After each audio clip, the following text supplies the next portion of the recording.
हो घेऊया केली बाबा.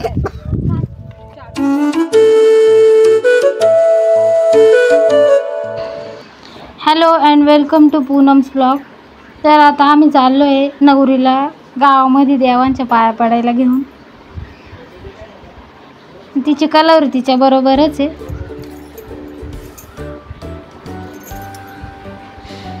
अजून कोण कोण येते ते विचारते त्या.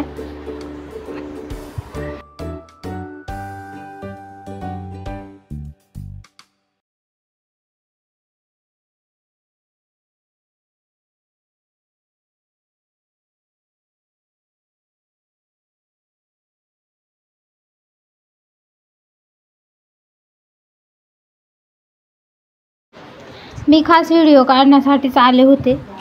तर मग त्या चालल्याच होत्या नेटक्या. तर आम्ही उतरलो होतो गावामध्ये. दाजीने आम्हाला आणून सोडलं होतं तिथं. आणि मी लगेच फोन घेतला आणि लगेच सुरुवात केली व्हिडिओ काढायला. त्या निघाल्याच होत्या.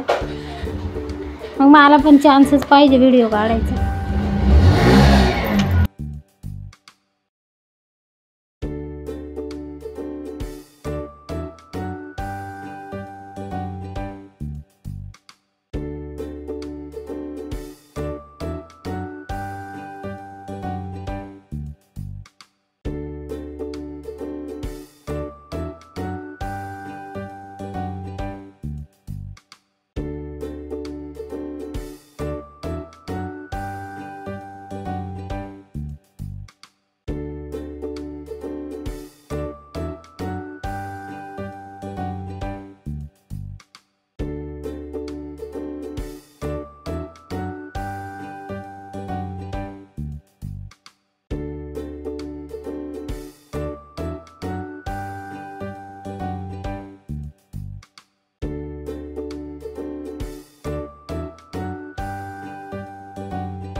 तर आम्ही चाललो होतो सर्वात आधी गावातल्या मंदिरात, जे त्यांच्या घराजवळच होतं.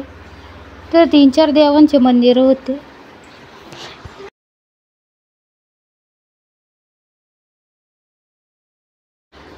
नवरी पाया पडायला चालली होती. आमच्यासोबत एवढी चिल्लर पार्टी आली होती आणि त्यांच्याबरोबर त्यांची मम्मी आणि बाकीच्या कलवऱ्या होत्या. आणि मी खास व्हिडिओ काढण्यासाठी त्यांच्या मागं फिरत होते. खूप मोठं मंदिर आहे. दिंडोरीला आले तर कधी या तुम्ही.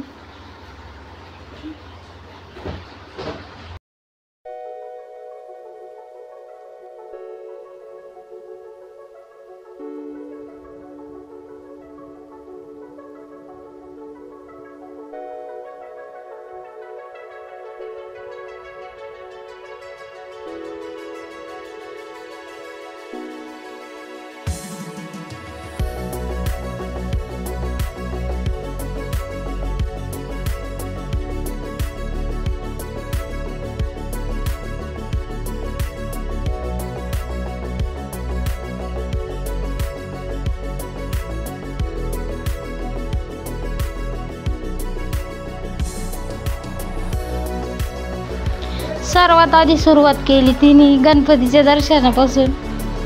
सर्वात आधी मान म्हणजे गणपतीलाच असतो. आणि त्याच्यानंतर की विठ्ठल रुक्माईची मूर्ती होती तिथं. आणि त्यांचे नमस्कार करून घेतला तिने. म्हणजे जिथं जेवढे मंदिर होते तेवढ्या ह्याच्यात ते काही सुपारी आणि पान ठेवायचं असं त्यांचे दर्शन घ्यायचं असतं.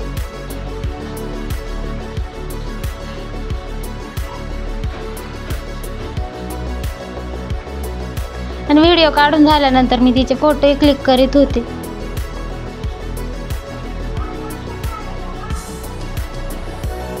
आणि महाराजही होते त्या मंदिरात.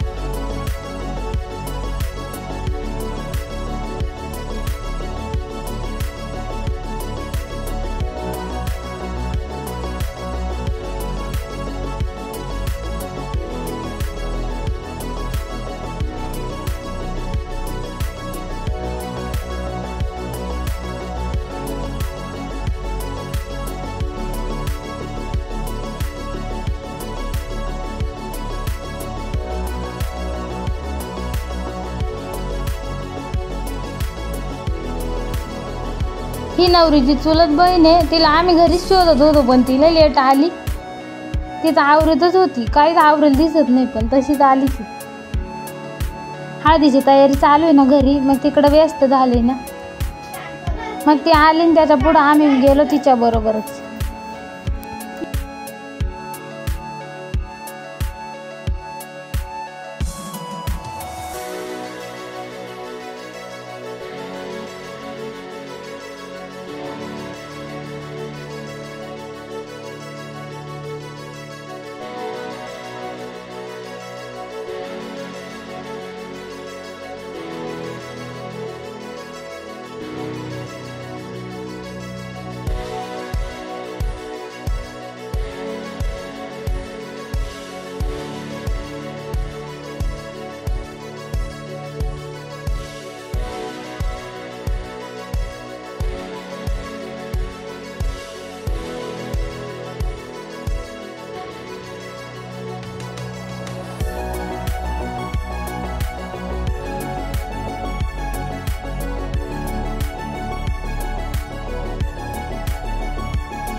शेवटला आम्ही गेलो अष्टविनायक मंदिर, म्हणजे गणपती बाप्पाचं मंदिर होतं तिथं खूप मोठं.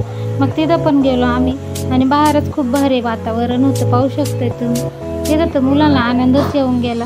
मग खूप मजा केली त्यांनी तिथं. आम्ही थोडा वेळ थांबलो आणि व्हिडिओ शूट केले आणि निघालो.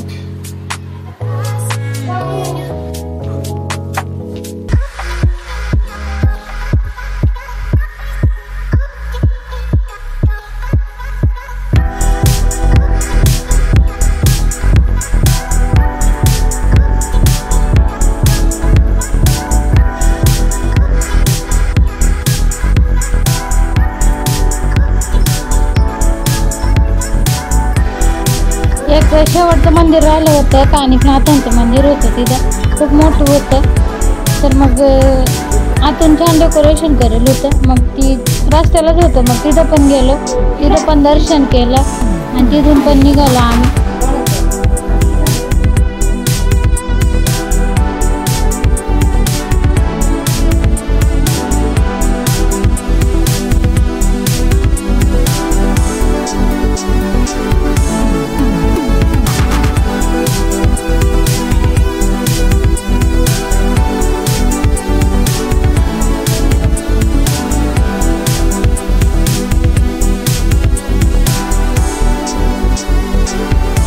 ब्लॉग तुम्हाला कसा वाटला आहे कमेंट करून नक्की कळवा. लाईक करा, शेअर करा, सबस्क्राईब करा.